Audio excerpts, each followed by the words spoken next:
Basketball, Boston last night. Game 5, Knicks and Celtics.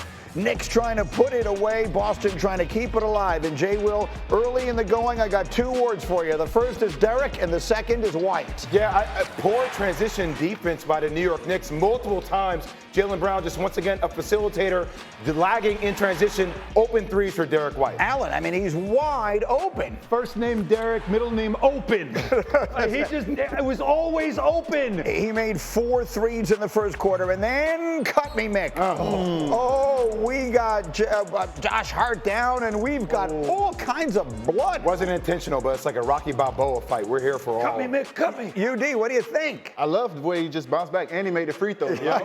They do not make the free throw. He didn't leave. He didn't leave the arena to do anything. Second quarter, Jaylen Brown. We wanted a big night from him, and he gave it to you. 26 and 12 for him, and then it's Jalen Brunson. We had a great game at half. 59-59 at halftime. Remember, Boston had been owning the first halves. Instead, this time, they owned the third quarter, and it started with White again. Oh, they just knocked down threes, but also the level of physicality in the third quarter. Jaylen Brown got 5 of his 6 fouls in the third quarter alone. Yeah, Brunson did.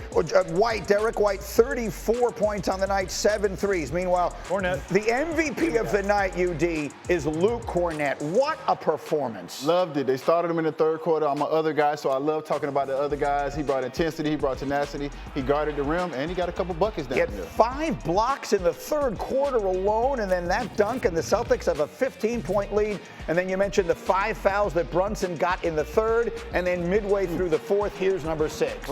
Also, great job by Jaylen Brown actually going into the contact when most players would try to loop around it. He went directly into the lower body of Jalen Brunson. Brunson's night over there. The Knicks' night, for all intents and purposes, over there. Luke Kornet, meanwhile, look at the performance, UD. I mean, look at the ground that he covered from the paint, closing out to a three-point, well, not necessarily a three-point shooter, but a guy wide open, and made the effort. 7 blocks on the night for Kornet, and then 10 points. He was 5 of 5. Look at the pass by Jaylen Brown. And we got a series. We got a series. 127-102. Here was Jaylen Brown after the game. I know it's easy to kind of write things off. Obviously, unfortunate what happened to JT, but we still got basketball to be played. You know, I believe in this group, so, you know, don't count us out just yet. Okay, it starts with him. You demanded Jaylen Brown give you that kind of performance. What did you see? Well, Jaylen Brown's performance wasn't him stepping up. It was him stepping into a role that demands recognition as one of the 2 cornerstones of this franchise, and it's the way he did it, Greeny. Okay, number 1, first off, he took on the challenge of guarding Jalen Brunson. Right, held him to 7 of 17 field goals, but also 9 of his 22 points came from the free throw line. Also offensively, he was a game manager. He didn't allow his team to settle for threes. He kept attacking the rim and kept attacking physicality. And then also, guys, he had 12 assists, a career high in playoff assists for Jaylen Brown, just orchestrating getting Derek White going, getting Drew Holiday going. It was just an A-plus performance from somebody that we said he had to be a $300 million man. That's who he was last night. And you said, UD, who else is going to join him? You expected it from Brown, and they got those performances last night. The other guys stepped up. I mean, Al had 12. Derek White, I caution to call him a role player, had 34. Holiday, 14. Pritchard, 17. And Uncle Luke. And we ain't talking about the one from Miami. Luke Kornet was the game changer. 6 blocks in the total, 7 blocks total. 6 of those coming in the third quarter. But just his tenacity, his intensity. And he's a guy you didn't game plan for to do what he did. So when you have guys like that, you don't have to run a play, and they impact the game the way he did. That's a win-win situation. This goes back, like, think about Celtics history. Darren Day was like a guy who came out of nowhere, had huge playoff games back in the day in the Bird era. Leon Poe, remember how he would come into games and made a difference. This is along that in the Celtics lore for Luke Kornet. And by the way, his agent right now is the happiest man in the world because he is a free agent this offseason. And when you are a big man that can do things like that, people are going to pay Look at the big. ground he covers here. And look how he stays in the plate everywhere, man. This is amazing. Bigs By the way, why can't do is this. Cat fading away? Cat, stop fading away. Cat, don't get me started. Kristaps Porzingis, we wondered would he give them anything yesterday. The answer was no. His plus minus was -12. He had 1 point and 1 rebound. They needed it from Kornet, who again was 5 of 5 from the floor, 9 rebounds, 7 blocks, and a plus 20 when he was on the floor. So to me, Kornet is the MVP of this game. Yes. He changes the tenor of the game. Did he change the tenor of the series? I remind everyone, Alan, you cover the Knicks day in, day out. Are they in trouble going home? Trouble? No, not trouble. That's too strong of a word. Tom Thibodeau has a phrase: the Knicks are at their best when their best is required. That's what they are. They struggle with prosperity. This is nothing new to them. In fact, over the last 3 years, when they are in a situation where they can close out a series, their record is 3-5. So they don't really ever. The only time they've ever closed out immediately was 2 years ago in Cleveland, Game 5. They put that series to rest. After that, they've always lost one, then they'll win one. Against Indiana last year, they lost the last 2 games of that series. Against Detroit, same situation. They went on the road. They went home. They lost. They had to go on the road to get a win. This now flips the script. Now they come home, Madison Square Garden, Friday night. And when I said last week that was a game of the century, game 3? No, this one. Never mind. This is now the game of the century because they have not closed out a series at home at Madison Square Garden since 2000. That's how long it's been since they've done it. I'm sorry, 1999. Yeah. And they got to the Eastern Conference Finals in 2000. They're looking to try to do that as well. There's a lot of history on the line Friday night at the Garden. Just so people get a sense of this, the Knicks are favored to win the series. They are a slim favorite in Game 6. They're a 2.5-point favorite last I checked at ESPN Bet, and they are, as you see there, favored to win the series. The Game 6 is tomorrow night at MSG, 8 Eastern. It'll be on ESPN. Greeny, we had blood in this game. Yes. We had hitting below the belt multiple times in this game. We had scratching. We had clawing. It's the most physical I've seen a team in the playoffs be with Jaylen Brunson throughout the course of this one game. I know Detroit was. Detroit was very physical with this was the most physical I've seen the Celtics be Desperation. with Jaylen Brunson in a game like this. And they made it physical. It took his legs from him late. Back against the wall, desperate sense of urgency. I love it. We talked about this yesterday. Multiple efforts. This is something that we have not seen from the Celtics. They brought it last night. Yeah, and so the game did not go at all the way I expected it to. I thought the Celtics would start like a house on fire, like hit them with a barrage, get the crowd into it early with their season on the line, and then might wear out.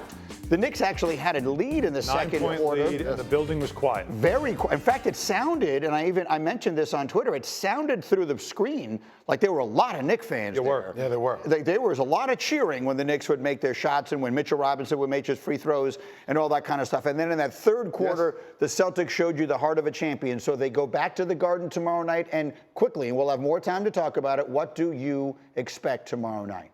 I expect Boston to be Boston. I expect them to come in with a desperate sense of urgency. I feel like they really found their why in the unfortunate injury to Tatum. And I feel like these guys are banding together. I feel like right now, when you win a championship, you kind of let off the gas a little bit. You don't know it, but you do a little bit. I feel like they found their why right now, and the love for their brother is going to push them through to get this game to a don't let that game be tight, and don't let Boston come out with a win and that series Wait go a back minute. to Don't Boston. let the game be tight. That's exactly what the Knicks want. That's exactly what the Knicks want. Exactly What you don't want is to have that game be a 20-point blowout again, because that's what the games the Knicks lose. But when it's close, they're very comfortable. They're very comfortable in those situations. Talking more about the scenario about them losing at home and then it going back to Boston for Game 7. Yeah, but a tight game is exactly what they would want. But I tell you one thing about this game. Boston found something, because they literally attacked Brunson every single opportunity they got. And it wasn't just Jaylen Brown. It was Derek White. Whoever had the opportunity to attack Brunson and put him in the spin cycle and get downhill on him, they put him in the spin cycle. And I said this yesterday. You cannot continue to let Jaylen Brunson off the hook defensively, and you cannot continue to let Cat off the hook defensively. Those are the two guys you have to attack if you're Boston. Agreed, but the Knicks' transition defense was just really bad. Yeah. They got to tighten that up. Well, Derek White got open look after open Their look. pick and roll defense, which was excellent in Game 4, was horrific in this game, especially in that third quarter. They've got to figure that out. But it's also the Derek White factor. He's shooting 43% from 3 in this series. Man. And with Tatum now out of the equation, doesn't he move up? Like, UD, if you are game planning for the Celtics, you know Jaylen Brown got to worry about him. But if Derek White is not your second priority, what are we doing? Like, you have to pick him up 94 feet and just stay on him. I'm not helping because this guy can make shots. He starts off games 4 for 4, and he walks into threes because people forget about him. You can't forget about him. They are going to take a ton of threes, and he's going to take most of them. If I had told you yesterday the Celtics were going to get as little from Kristaps Porzingis as they did, I think everyone here would have said that is a great recipe for the Knicks. Instead, the Knicks had a couple of guys that just did not show up. How do the Celtics avoid elimination? Obviously, there's no replacing JT and what he does for us, but we believe in the guys we got. White lacing in a triple. The threes are falling again for Boston. Ejected Kornet. Kornet out here looking like Hakeem Olajuwon. Boston, without their star, really showing up. And Boston has won to play another day, facing elimination. I know it's easy to kind of write things off, but we still got basketball to be played. Don't count us out just yet. Celtics stay alive. They force a Game 6 for tomorrow night. And while Luke Kornet was sensational and Derek White was sensational, you demanded it from Jaylen Brown last night, and he gave it to you. Show us how he did. Yes, look, Jaylen Brown had 12 assists in this ball game, did a great job of being a game manager. But also, you, D, and I are going to break down. It's hard for us not to do this. How atrocious the discipline and the defense was in transition by the New York Knicks. Fair? I mean, as a defensive guy, it grind my gears. It grind my gears watching this. All right, here we go. So as the play develops, look here. Look who's taking the ball. So let's just do matchups here, UD. All right, let's do matchups for the New York Knicks. Jaylen Brunson. He should be on Drew Holiday. On Drew Holiday. Okay. OG has the ball. OG has the ball. Okay, now this is where it gets interesting, right? Because you see three players. So what should happen is you should have Josh Hart here on Porzingis. You should have Karl-Anthony Towns going out there to Al Horford.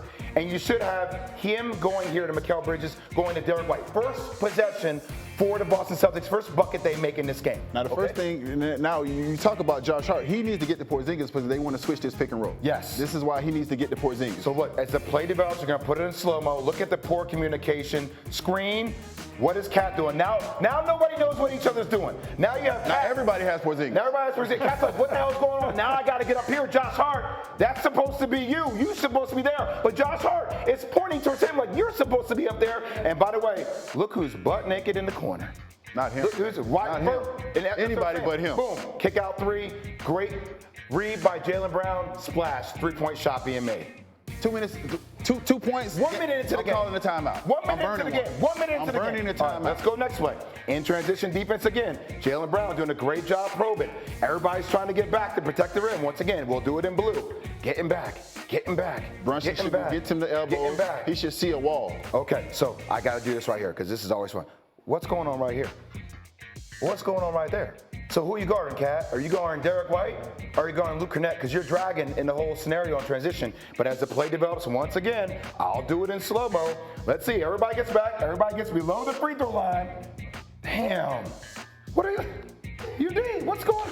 That's no commute. That's on Cat. That's on Cat. That's on Cat. Somebody has to figure it out. Somebody has to figure out. Everybody is below the free throw line. You have 1, 2, 3 players guarding 2. Cat's trying to get back to guard here. But once again, slow-mo, Derek White. And for basketball people at home, the trail is always the easiest guy to pick up.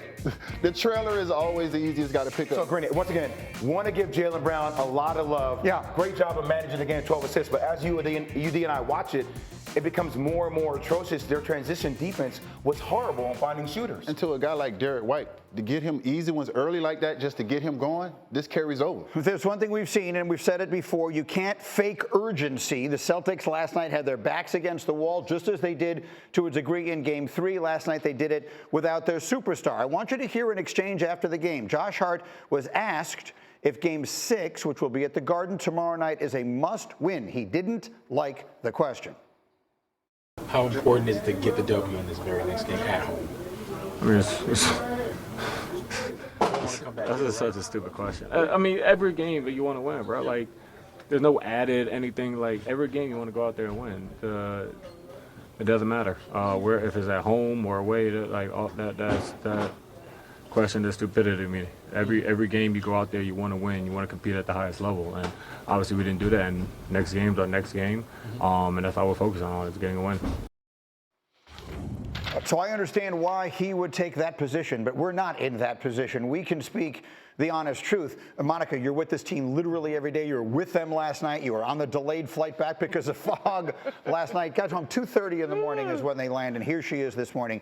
Do you feel like if the Knicks are going to win this series, they have to do it at home tomorrow night? I do feel that way. And now, there's something that gives me confidence in this. When you look at this team when they suffer losses, particularly Jaylen Brunson, after a loss, the next game, he's averaging like 36 points, and they've gone on to win, particularly in this postseason. So they do relish the opportunity, Greeny, to respond. But to your point about urgency, if someone says change your diet or you're going to die, that's far more urgent than change your diet because summer's coming up. And you just could not manufacture the urgency that the Celtics were playing with. And Jaylen Brown played with a ton of pride. Our vantage point on the radio side is closer to the Celtics bench.